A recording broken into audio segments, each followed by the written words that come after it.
고린도전서 1장 18절부터 25절까지 신약성경 263페이지 18절부터 함께 읽습니다.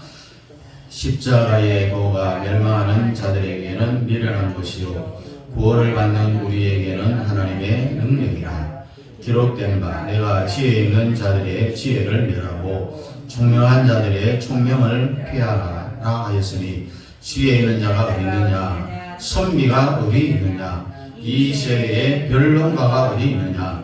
하나님께서 이 세상의 지혜를 미련하게 하신 것이 아니냐. 하나님의 지혜에 있어서는 이 세상이 자기 지혜로 하나님을 알지 못하므로 하나님께서 전도에 미련한 것으로 믿는 자들을 구원하시기를 기뻐하셨도다.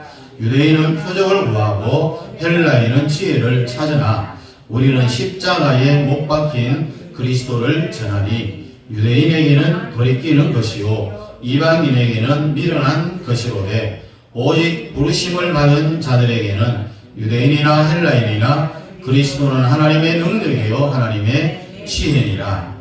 하나님의 어리석음이 사람보다 지혜롭고 하나님의 약하심이 사람보다 강하니라. 아멘.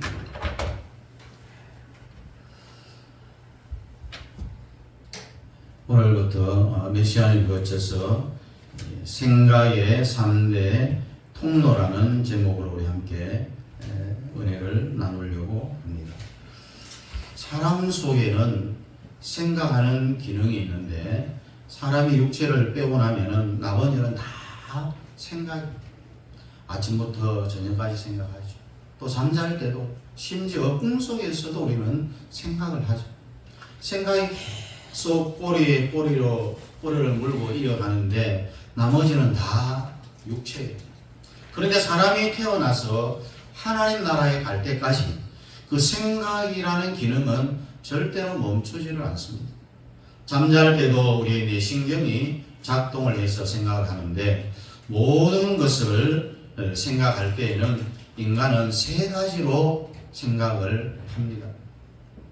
여러분들이 오늘도 생각을 했잖아요. 그 생각을 어떻게 했는지를 아마 모르실 수도 있어요. 사람의 생각에는 3가지의 통로로 하게끔 되어져 있습니다. 이 셋 중에 하나입니다. 먼저 헬레니즘이라는 생각이 있는 통로가 있는데 이것은 사람이 헬라식으로 생각을 한다. 또 헤브라이즘이라고 있는데 히브리식으로 생각한다는 거고, 어떨 때는요 헬레니즘으로 생각하고 헤브라이즘으로 생각을 합니다. 그러나 이 두 생각은 사망입니다. 가장 좋은 생각이 뭐냐? 오직 성령으로, 성령의 생각의 통로를 우리가 붙잡아야 된다는 이야기입니다. 여러분, 이 사도 바울 하면은 모든 계시의 왕입니다. 고린도전서 1장에서 사람의 생각은 3가지로 한다, 이렇게 정론을 해놨습니다. 그렇다면 여러분들은 헬레니즘 또 헤브라이즘의 이 생각을 해야 되느냐 말아야 되느냐, 아니면 오직 성령으로 생각을 해야 되느냐? 그건 두말할 것 없이 성령으로 생각을 해야 된다는 이야기입니다. 그렇다면 과연 여러분들이 성령으로 생각을 하고 있는지 지금부터 한번 검토를 해보자는 이야기입니다. 먼저 이 헬레니즘이라는 것은 생각의 통로에서 뭘 기반으로 두느냐? 이성을 기반으로 둡니다. 그러니 논리적이죠. 또 논리적으로 맞는가 그렇지 않는가 하는 것이 헬라식의 생각의 통로예요. 이것이 이치에 맞나? 그러다 보니 이것이 아주 합리성을 추구하게 되고요. 이런 생각을 계속해서 해나가는 이 원리를 우리는 헬레니즘이라 이렇게 이야기를 합니다. 자, 여러분들도 이렇게 머리로 생각을 하고 있는데 이렇게 생각해 나가는 방법을 철학적인 사고라고 하는데, 이 헬라인들은요 철학을 너무 발전을 잘 시켜서 인류 역사에 철학을 발전시킨 공로가 대단합니다. 철학이 깊어지고 철학적인 생각에 깊이 들어가 버리면은요 철학의 마지막은 허무주의에 빠져요. 철학은 허무주의라는 이야기죠. 다시 말해서 철학이 뭡니까? 질문만 있는데 답은 없어요. 계속해서 질문만 하다 보면은 답이 없으니까 허무한 거예요. 그래서 허무주의에 빠지고 또 마지막에는 인생이 허무하구나 자살해버려요. 그래서 철학자들의 마지막은 자살로 다 끝이 났어요. 우리가 잘 아는 헤밍웨이도 자살을 했고요. 셰익스피어도 자살을 했어요. 독일의 철학자의 마지막은 다 자살로 끝이 났어요. 그런데 여러분들은 왜 자살을 못하는가? 여러분들은 자살 자격증도 못 얻었어요. 이성적인 생각을 하는 거기까지도 하지를 못하고요. 왜? 먹고 사는 게 너무 바빴어. 먹고 살고 애 키우다 보니까 헬레니즘이 뭔지도 모르고 사니까 지금 여기까지 살아온 거예요. 많은 사람들이 자살로 인생을 마감할 예정이지만은 오늘 말씀 우리가 잘 들으면은 이 허무주의로 인하여 오는 자살을 피할 수가 있어요. 근데 목사를 비롯한 중직자들이 왜 자살을 하는가? 그런 사람 많죠. 교통사고로 위장을 해서 자살하는 사람이 얼마나 많은지 몰라요. 이런 분들이 왜 자살을 하느냐? 인생을 살아보니 헬레니즘으로 가기 때문이에요. 그 통로예요. 생각의 통로. 결국은 이성과 논리와 이치와 합리와 철학과 허무주의로 가기 때문에 결국 마지막에 자살을 한다. 그러니까 여러분들은 헬레니즘으로부터 자유를 얻어야 됩니다. 그래야 자살을 하지 않습니다. 이것을 이렇게 정리한 사람이 바로 그 유명한 사도 바울입니다. 그리고 헤브라이즘, 히브리식 사고방식입니다. 이것은 이성이 아니라 감성적으로 생각을 합니다. 감성적으로 사람이 생각을 하다 보니까 논리는 아니라 느낌으로 그걸 받아들이죠.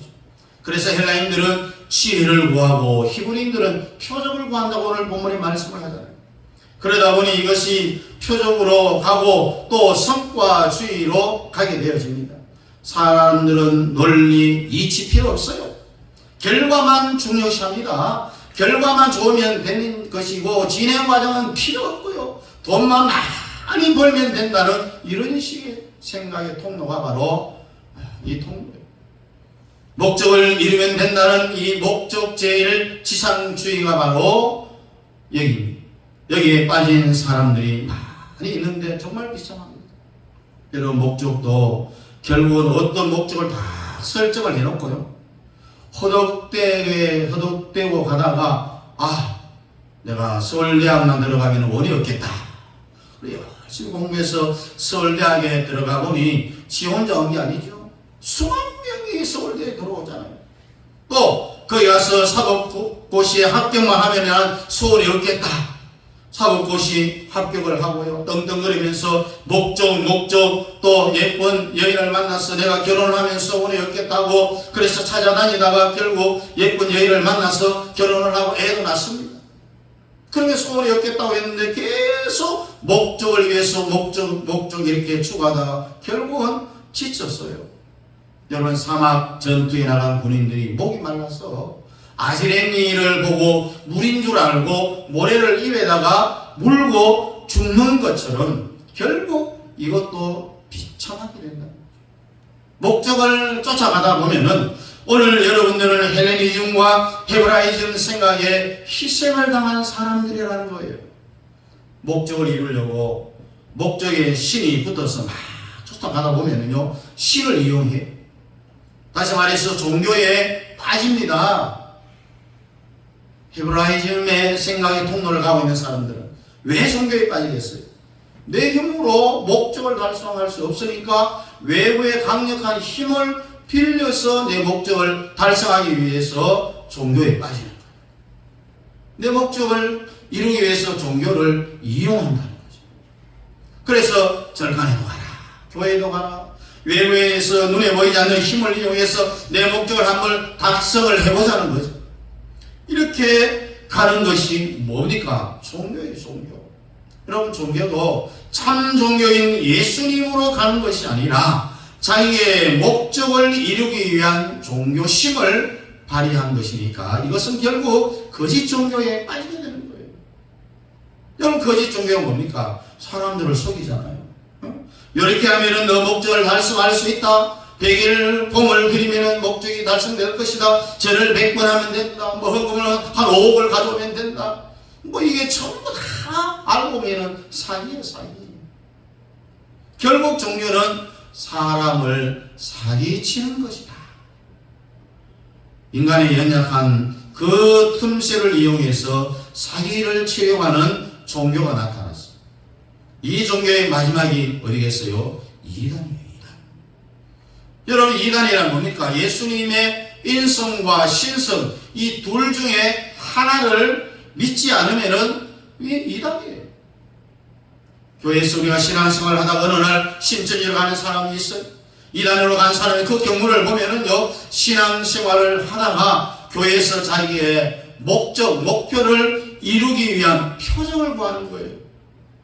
요행을 구하고 기적이 일어나기를 위해서 하나님을 이용하려는 거예요. 여러분, 한국교회에 신천지로 간 사람이 50만 명이나 돼요. 신천지로 간 사람이. 왜 50만 명이 신천지로 갔느냐? 이들은 다 헬레니즘의 원리로 교회를 다녔고 헤브라이즘의 원리로 교회를 다녔더니 자기의 어떤 만족, 목적을 채워주지를 못했다는 이야기입니다. 그래서 신천지로 오면은 네 목적을 이룰 수 있다. 그러면 신천지로 가는 거예요. 목사들 중에서도 신천지로 간 사람들이 많이 있습니다. 제가 신대원 다닐 때 그때 막 다락방이 유행할 때에 그쪽으로 간 사람들도 어마어마하게 많습니다. 교회는 신천지로 가서는 안 됩니다.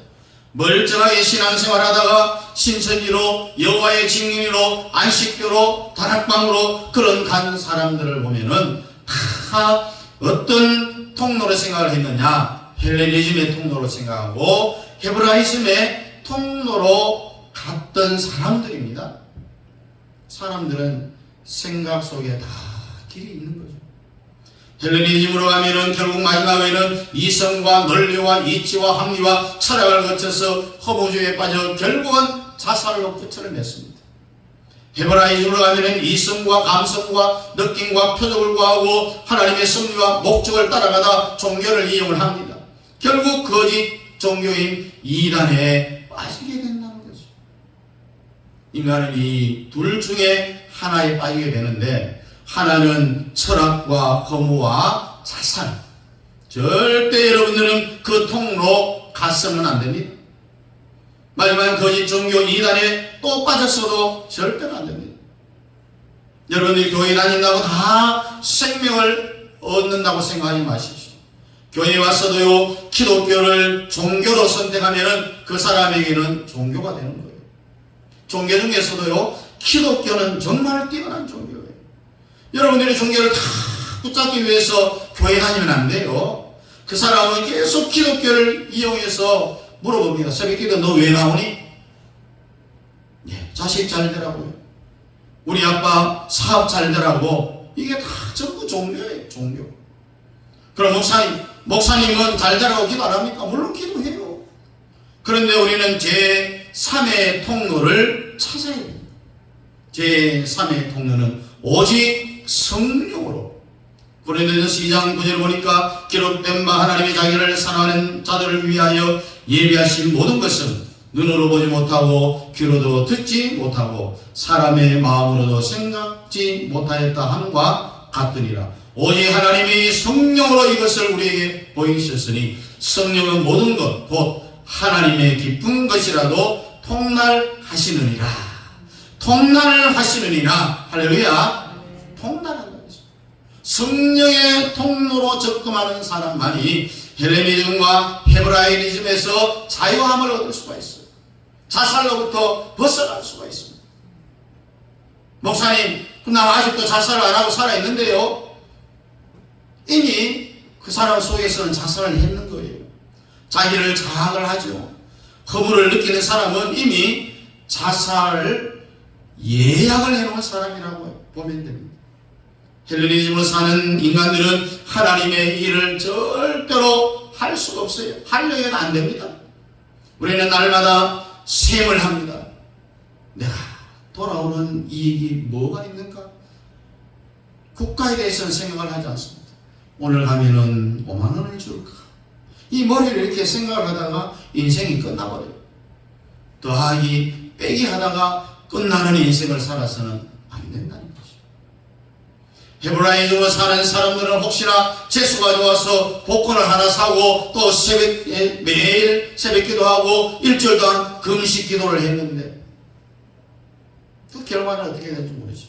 여러분, 어떤 교회는요, 당에서 교회 건축을 하는데 재정이 어려우니까 모든 교인들이 다 복권을 한번 사자 이 결정을 하고 광고를 하고 복권을 샀어요. 1등 당첨된 사람은 없고 일단 하여튼 당첨된 사람들의 모든 그 당첨금을 교회 헌금해서 건축에 못했다는 이런 참 웃지 못할 일들도 있어요. 여러분, 인간은요 다 거기서 거기죠. 여행을 바라는 것, 이것이 바로 헤브라이즘이에요. 표적을 구하고 여행을 바라고 혹시 좋은 일이 안 생길까, 다 헛방입니다. 헛방.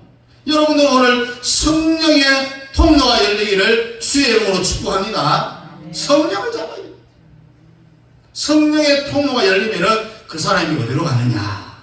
십자가의 도를 만나야 됩니다.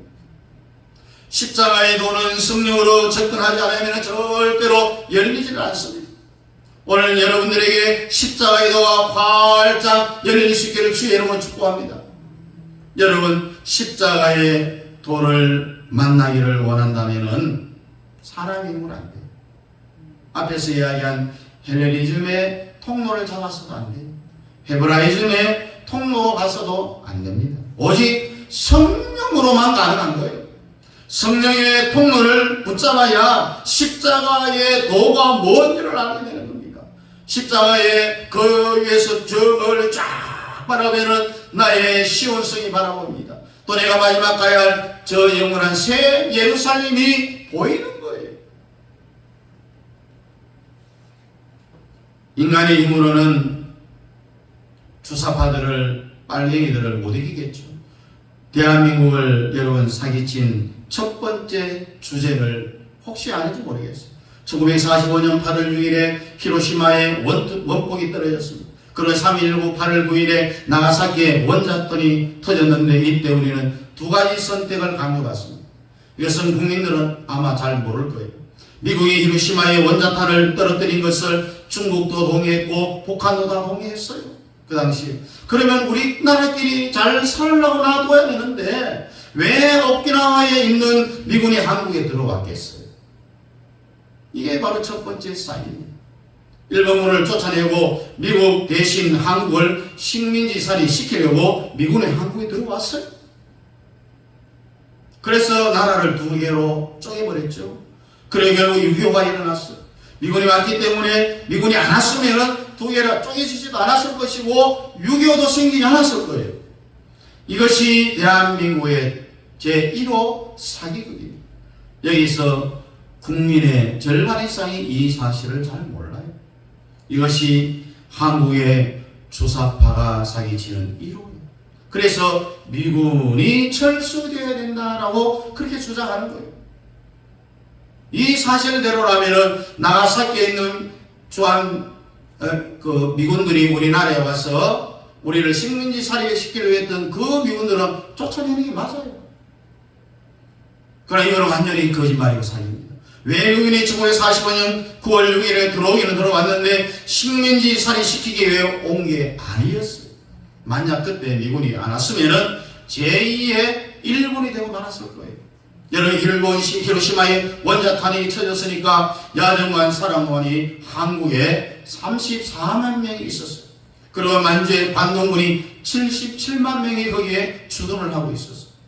박정희 대통령이 거기 만주 관동군에 육사를 나왔죠. 그래 나중에 일본 본토 육사에 편입해서 3등으로 졸업했는데 중국에서는 1등으로 졸업했어요. 박정희 대통령이 일본 상원학교 나왔다는 거 여러분 그 정도는 알고 계실 거예요. 자, 일본 본토에 원자탄이 터졌으니까 바깥에 나가 있는 일본 주둔군들은요 원자탄의 위력이 어느 정도인지 전혀 모르잖아요. 그래서 일본 천황이 떨리는 목소리로 나는 신이 아니니 무조건 항복합니다라고 방송에서 막 항복 선언을 하잖아요. 한국에 주둔한 34만 명과 중국에 있는 77만 군대가 원자탄의 위력을 전혀 모르니까 이렇게 이야기해요. 폭탄 하나 맞고 항복하는 거 어디 있느냐. 천황의 항복에 대해서 엄청난 실망을 하고 천황을 신뢰를 못합니다. 천황을 내쳐버리고 한국에서 자치 일본 나라를 새로 만들려고 일본 군대 34만 명과 중국 만주의 제3의 일본 나라를 또 만들려고 일본 군대가 시도를 했어요. 자, 원자탄을 때렸는데도 한국에 일본군이 안 물러가는 거예요. 물러가야 되는데 오키나와에 그래서 미군이 한국에 들어온 거예요. 일본군을 쫓아내려고. 그래서 일본군이 군복을 다 벗기고 민간인 옷을 입혀갖고 부산항으로 그래서 쫓아서 자기 본국으로 돌려보내버렸어요. 그래서 우리나라가 해방이 된 거예요. 해방이 되고 나서 메가드 장군 밑에 있던 하지 중장 별 3개 이왕 내가 한국에 왔으니까 내가 나라를 세워주고 가자. 그래서 설문조사, 안케이트 조사를 합니다. 자, 어떤 나라를 세워주기를 원하나? 첫 번째 공산주의, 두 번째 사회주의, 세 번째 자유민주주의 중에서 선택을 해라. 그래서 정밀을 상대로 한 것이 아니라 서울에 있는 서울 시민을 상대로 해서 이런 앙케이트 조사를 했어요. 그런데 여러분, 공산주의를 세워주십시오, 사회주의를 세워주십시오 라고 선택한 사람이 82%. 미래나라가 망하는 거죠. 이렇게 되면은 하지 중장이 조사한 것을 이승만에게 팍 내밀면서 우리는 희망이 없다. 우리는 그걸 떠나겠다. 너희 나라는 소망이 없어? 봐라, 공산주의 나라를 세워달라고 하잖아. 이승만, 너는 프린스턴 대학의 박사잖아. 교수하면 돈도 많이 벌 수 있으니까 우리하고 같이 미국으로 가자. 이때 이승만은 가려면 미워한 데가 가면서 막 욕을 한 거예요. 그때 미국 대통령이 누굽니까? 트루만 대통령하고 정상회담을 하는 중에 이 고얀놈의 새끼 하면서 욕을 했어요. 그러면서 통역하는 사람에게 요 욕은 통역하지 말라. 여러분, 우리가 말을 못 알아들어도 욕하는 것은 그 어떤 뉘앙스가 좀 우리에게 와닿아요. 그러면 기분 나빠요. 그 욕인 줄을 얼핏이 알고는 정상회담 중에 트루만 대통령이 나가버리는 거예요. 열받아서 밖에 나간 거죠. 이렇게 여러분, 이승만은 위대한 사람이고요, 아주 위풍당당한 사람이었습니다. 우리가 문재인 정권에서 평화협정을 하니 종전협정 이것을 하려고 하다가 다 길이 막혔잖아요. 국민의 절반이 다 속아 넘어가는 겁니다. 우리는 이 시대에 성령 충만 받아서 악한 형들로부터 국민들을 해방시켜야 됩니다. 이 모든 것들이 사람의 힘으로 되는 것이 아니라 오늘 성경에 있는 것처럼 오직 성령으로, 성령의 통로로 가야만이 십자가의 도를 우리가 만날 수 있다는 거예요. 십자가의 도를 딱 찍고 이 사람은 새 예루살렘으로 가는 거예요. 새 예루살렘이 성령으로 가는 통로의 최후의 마지막 결과예요. 여러분, 한 물어. 여러분, 자살할래? 하고 싶어요? 자살하겠어요? 자살할래요? 이단에 빠질래요? 이런 물어보면은 좀 더 고개 절절히 하면 됩니다. 그러면 새 예루살렘의 주인공이 되겠어요? 그러면 다음에 예, 그렇게 이야기합니다. 그럼 우리는 어느 통로를 잡고 가야 되느냐? 이건 분명한 답이 나와 있습니다. 성령의 통로를 잡아야 되는 거죠. 여러분과 저는 이 세상에 살 때에 이 세상에다 눈을 다 붙이면 안 됩니다. 어디에 눈을 붙이고 살아가야 되느냐? 새 예루살렘에 눈을 다 붙이고 십자가의 도에 서서 나의 시온성을 향하여서 새 예루살렘을 향하여서 가는 그 다 붙이고 살아. 그래야 이 땅에서 우리가 성공할 수 있는 거예요. 새 예루살렘으로부터 눈이 떨어지면은 그 사람은 헬레니즘에 빠질 수 없습니다. 밖에 없어요. 새 예루살렘에 눈을 다 붙이면은 헤브라이즘도 철학과 종교도 다 이길 수 있습니다. 안 그러면은 철학과 종교의 희생물이 되는 거예요. 신앙생활하면 뭡니까? 그렇게 해서 목적을 이루려 하는 것인데 결국은 속고 사는 거죠. 여러분들은 성령의 통로를 붙잡아서 오늘도 새 예루살렘이 열려야 되겠어요. 거기에 눈을 다 붙여야 된다는 겁니다. 이성적으로 살아서 자기 교회에 빠지게 되고요. 기독교까지 종교로 만들어버리는 헬레니즘과 헤브라이즘에서 탈출할 수 있는 유일한 길은 오직 성령의 통로를 붙잡는 이 길밖에 없다는 거예요. 여러분, 한국교회 피부이 뭐라고 생각합니까? 한번 스스로에게 한번 묻고 질문해 보십시오. 답을 해보십시오. 여러분, 일부 성도들은 영적인 눈이 열려 있어요. 새 예루살렘을 본다는 거죠. 삶 전체를 새 예루살렘에 다 걸어놓고 살아갑니다. 고난이 와도 오직 새 예루살렘. 그런데 일부 목사가 새 예루살렘에 눈이 감겨져 있어서 예수를 위해서 목숨 걸고 순교적 정신으로 가는 사람을 이해를 하지 못하고 욕을 하기도 하고 비난하기도 합니다. 여러분, 가족끼리는 아무리 잘못해도 비난하지 않습니다. 감싸주잖아요. 등을 두드려주잖아요. 생활의 세 가지 통로를 처음으로 우리에게 보여준 사도 바울은 세 가지 정상을 다 정복한 사람입니다. 헬라니즘, 헤브라이즘, 성령의 통로, 이 세 가지를 다 통과한 정상을 찍은 사람입니다. 바울아, 너의 많은 학문이를 미치게 하는구나라고 했잖아요. 바울은 나는 바리새인 중에 바리새인이다. 사두개인 중에 사두개인이다. 나는 태어난 지 8일 만에 할례를 받았다. 율법으로 말하면 나는 완전하다라고 했어요. 사도 바울은 양대 통로를 완성한 사람입니다. 두 정상을 관통한 사람입니다. 그래서 고린도전서 1장을 쓸 수 있었던 거예요. 사도 바울은 헬라니즘과 헤브라이즘의 이 통로를 다 해왔는데 이것은 다 뻥이더라는 거예요. 참일이 아니라는 거예요. 오직 성령으로 하나님이 우리에게 보이셨으니 성령은 모든 것을 다 통달을 하시느니라. 할렐루야. 성령의 통달이 우리에게 일어나야 됩니다. 여러분들이 성령의 통로를 붙잡으면요, 지금까지 내가 어떤 인생을 살아왔다 할지라도 그 산 인생은 예행 연습이에요. 오늘부터 1년 반 동안에 우리가 본게임에 들어가야 되는데 성령의 통로를 잡으면은 여러분, 가족끼리는 아무리 잘못해도 욕하고 비난하고 저주하지 아니하고 감사하고 사랑해 준다고 했죠. 용기를 준다고 했죠. 함께 새 예루살렘의 열차를 탄 사람끼리는 공격하거나 싸우지 않잖아요. 만약에 공격한다, 싸운다, 그러면 그 사람은 새 예루살렘 열차를 타지 못했다라는 증거예요. 사도행전 2장 3절 보니까 저희가 다 말을 듣고 마음에 찔려 베드로와 다른 사도들에게 물어가는데 형제들아 우리가 어찌할꼬 하거늘. 오순절 성령의 충만을 받은 베드로가 설교를 합니다. 무슨 설교를 했겠어요? 예수님의 땅에 오심과 죽으심과 또 부활하심에 대해서 설교를 하니까 거기에 설교 듣는 사람이 막 옷을 치고 가슴을 치며 우리가 죄를 지었는데 예수를 십자가에 우리가 못을 박았는데 어떻게 하면 용서받을 수 있느냐. 이 통곡의 역사가 일어나는 거예요. 근데 베드로가 이때 이런 설교를 할 때에 청중들이 말씀을 듣는 그 청중들이 가슴을 치며 통곡의 역사가 일어날 때에 그렇게 할 정도의 설교를 하려면 베드로가 어떻게 했겠어요? 조용조용하게 설교했겠어요? 아니죠. 조용조용하게 설교하면 성도들이 막 가슴을 찢을까요? 베드로는 그렇게 하지 않습니다. 아주 강력한 어조로 아마 막 없는 말 있는 말 다 하면서 심지어 욕을 섞어가면서 아마 설교를 했을 거예요.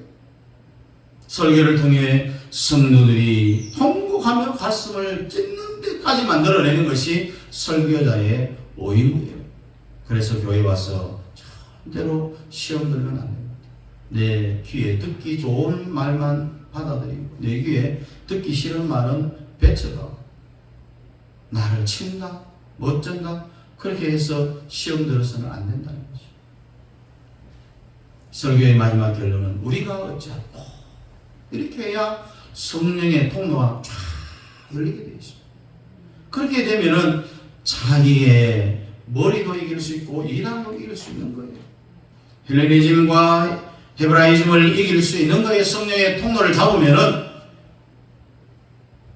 헬레니즘과 헤브라이즘에서 자유함을 누릴 수 있는 것은 오직 성령으로, 성령의 통로를 붙잡고 십자가의 도로 멀리 우리의 가야 할 시온성 새 예루살렘을 삶의 목표로 우리가 삼고 끝까지 어떤 고난이 오고 어떤 환난이 온다 할지라도 그 새 예루살렘 시온성을 바라보면서 끝까지 가고 승리할 수 있는 우리 모든 성도들 다 될 수 있기를 주님의 이름으로 축복합니다.